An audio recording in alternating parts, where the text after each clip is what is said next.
संसद के सत्र। मैं Kaushal Kumar Sen, assistant professor political science, BSR government arts college Alwar. इस अंक में हम भारतीय संसद के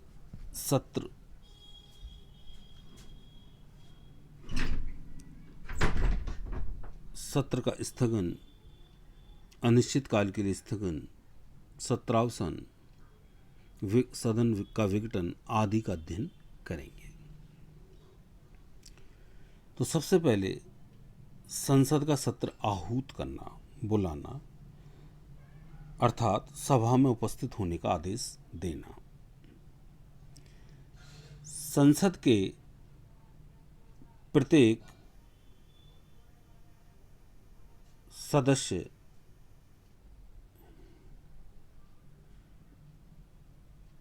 को सदन में उपस्थित होने के लिए समय समय पर समन जारी किया जाता है, लेकिन संसद के दोनों सत्रों के बीच अधिकतम अंतराल 6 माह से ज़्यादा नहीं होना चाहिए।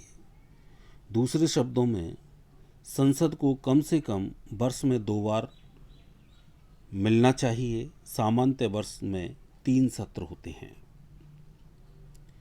पहला बजट सत्र जो फरवरी से मई तक चलता है।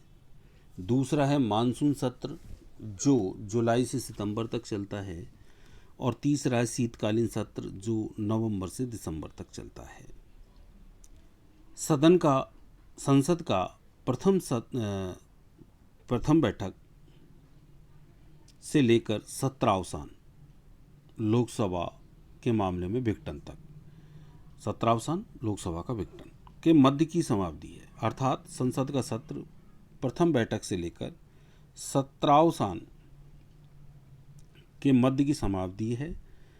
सत्र के दौरान संसद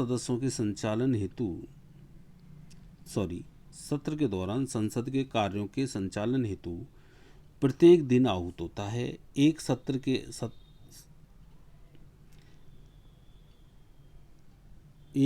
के सत्रावसान और दूसरे सत्र के प्रारंभ होने के मध्य की समाप्ति को अवकाश कहते हैं। अब है स्थगन। संसद के एक सत्र में काफ़ी बैठकें होती हैं। प्रत्येक बैठक में 2 सत्र होते हैं। सुबह की बैठक 11 बजे से 1 बजे तक और दोपहर के भोजन के बाद 2 बजे से 6 बजे तक। संसद की बैठक को स्थगन या अनिश्चित काल के लिए स्थगन या सत्रावसान या विघटन द्वारा समाप्त किया जा सकता है। स्थगन द्वारा बैठक के कार्य को कुछ निश्चित समय, कुछ घंटे, कुछ दिन या सप्ताह हो सकता है के लिए निलंबित किया जाता है। अब है अनिश्चित काल के लिए स्थगन। अनिश्चित काल के लिए स्थगन का अभिप्राय है सदन को अनिश्चित काल के लिए स्थगित कर दिया जाना। दूसरे शब्दों में, जब सदन को बिना यह बताए स्थगित कर दिया जाता है कि अब उसे किस दिन आहूत किया जाएगा, तो इसे अनिश्चित काल के लिए स्थगन कहते हैं। अनिश्चित काल के लिए स्थगन करने की शक्ति अध्यक्ष या सभापति की होती है। वह स्थगन दिन या समय से पहले भी सदन की बैठक आहूत कर सकता है या अनिश्चित काल के लिए स्थगन के लिए के उपरांत भी समय दे सकता है। सत्रावसान।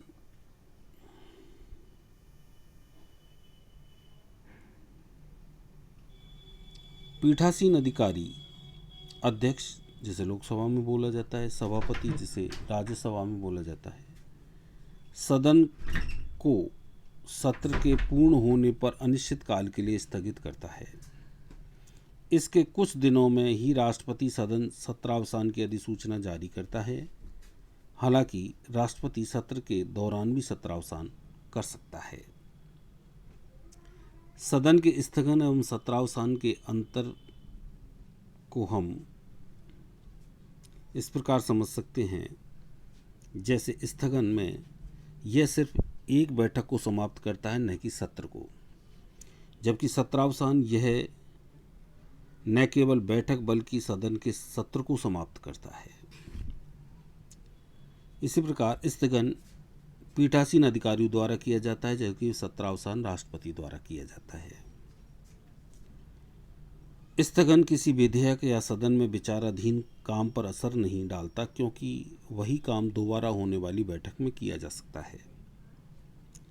यह जबकि सत्रावसान किसी विधेयक पर प्रभाव नहीं डालता, लेकिन बचे हुए काम के लिए अगले सत्र में या नया नोटिस देना पड़ता है। ब्रिटेन में सत्रावसान के कारण विधेयक या अन्य लंबित कार्य समाप्त माने जाते हैं। अब है विघटन। एक स्थायी सदन होने के कारण राज्यसभा विघटित नहीं की जा सकती है, सिर्फ लोकसभा का विघटन होता है। सत्रावसान के विपरीत विघटन विद्यमान सभा के जीवन काल को समाप्त कर देता है और इसका पुनर्गठन नए चुनाव के बाद ही होता है। लोकसभा को दो कारणों से विघटित किया जा सकता है। पहला, स्वयं विघटित हो जाए। जब इसके 5 वर्ष या कार्यकाल पूरा हो जाता है तो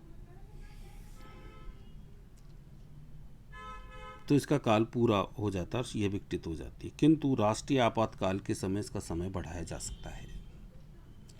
दूसरा है, जब राष्ट्रपति सदन को विघटित करने का निर्णय ले, जिसे लेने के लिए वे प्राधिकृत है, अपनी सामान्य कालावधि से पूर्व सदन का विघटन अपरिवर्तनीय विघटन है। जब लोकसभा विघटित की जाती है तो इसके सारे कार्य जैसे विधेयक, प्रस्ताव, संकल्प, नोटिस, याचिका आदि समाप्त हो जाते हैं। उन्हें नवगठित लोकसभा में दोबारा लाना जरूरी है। यद्यपि जिन लंबित विधेयकों और सभी लंबित आश्वासनों जिनकी जांच सरकारी आश्वासनों संबंधी समिति द्वारा की जानी है, लोकसभा के विघटन पर समाप्त नहीं होते हैं। समाप्त होने वाले विधेयकों के संबंध में निम्नलिखित स्थिति होती है। पहला, विचाराधीन विधेयक जो लोकसभा में है।